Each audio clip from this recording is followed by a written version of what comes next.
どんなに恐ろしくてもやり遂げなければいけない。いいか、これが我々の使命なんだ。無茶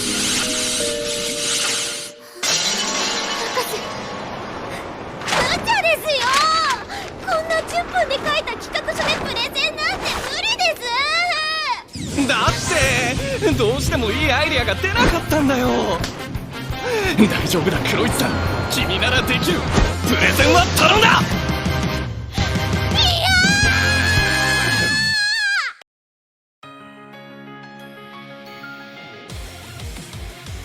Le Japon est un pays où chaque région a son super-héros. Or, qui dit super-héros, dit également super-vilain. Kurouatsu travaille pour Agastia, une organisation maléfique, et plus précisément, elle travaille dans le département de recherche qui a pour but de mettre au point des créatures capables de battre les super-héros, notamment Kenshi Blader, le héros local. En 2022, nous avons eu droit à 2 séries qui partaient sur les mêmes prémices, à savoir une comédie où l'on suit les mésaventures du personnage principal qui s'avère être du côté d'une organisation maléfique.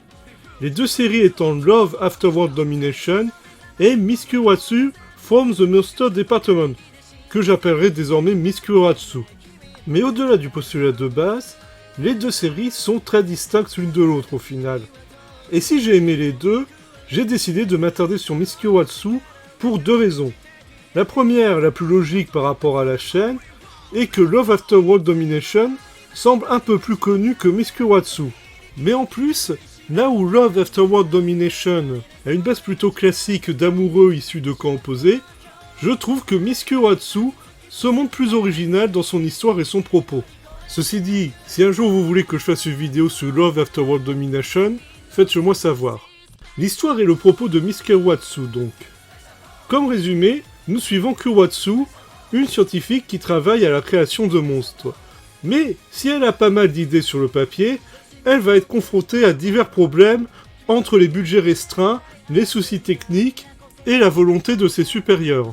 Je pense que certains l'auront très vite compris, au-delà de l'humour que cette situation engendre, la série est clairement une critique du monde de l'entreprise et notamment du rapport entre l'équipe de recherche et développement et les autres secteurs. Ou comment une idée bonne sur le papier peut s'avérer un échec pour diverses raisons, budgétaires, administratives, parce qu'elle n'était pas si bien pensée, ou juste la lubie d'une personne.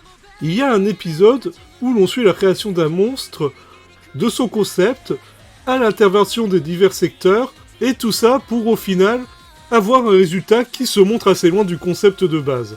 Une situation que toute personne ayant travaillé dans un secteur de recherche ou de créativité aura un sentiment de vécu, et pourra se sentir proche de Kurouatsu et de ses mésaventures. Évidemment, le parallèle fait aux entreprises ne s'arrête pas là. On a la relation entre employés supérieurs, et via d'autres groupes de super-vilains, on a le droit à des critiques sur l'exploitation salariale. On a aussi une référence à l'administration japonaise avec les signatures par tampon. D'ailleurs, tant que je suis sur les entreprises, est-ce que vous vous êtes déjà demandé d'où venaient tous les sbires dans les séries de Sentai? Vous savez, tous ces bonhommes qui gigotent autour des héros et qui ne sont bons qu'à se prendre des coups. Eh ben, c'est des intérimaires. Et on suivra même à ce niveau la jeune Mizuki, une jeune fille adorable qui se retrouve malheureusement embarquée dans ce système.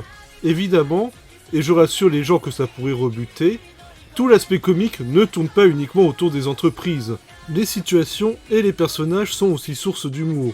Les créatures que crée Kurouatsu, on les retrouve d'un épisode à l'autre. Le plus récurrent étant Wolf, une création qui a vu son corps changer à la dernière minute sur demande de la patronne. Et perso, j'aime bien Hydra et ses têtes à la personnalité propre. Dans les personnages récurrents, on a Kenshin Saber, le super-héros local, que Kurouatsu essaye de vaincre avec ses créations.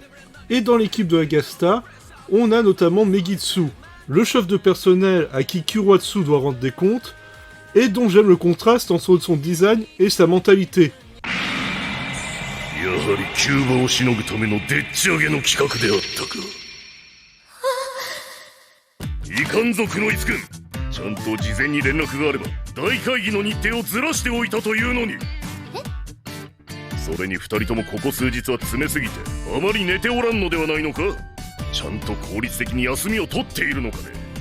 有給休暇を消化していないと人事部から報告も上がってきておるぞ。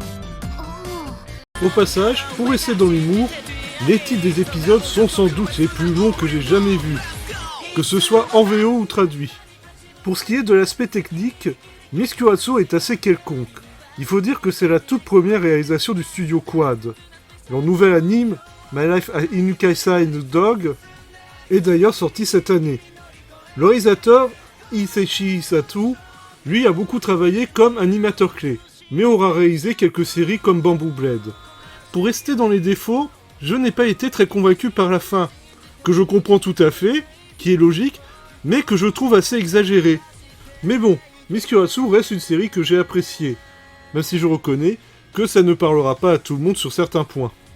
Et si je l'ai trouvé drôle et m'a amusé, ce n'est pas forcément une grosse poilade comme ça a été le cas pour Excel Saga. Si vous avez apprécié la série ou non, n'hésitez pas à donner votre avis dans les commentaires. N'hésitez pas également à faire des recommandations de séries, récentes ou anciennes. Et je préfère prévenir qu'il y aura quelques changements sur la chaîne, mais j'y reviendrai plus tard. Dans tous les cas, ne soyez pas surpris par la vidéo d'avril. Sur ce, je vous donne rendez-vous pour la prochaine vidéo.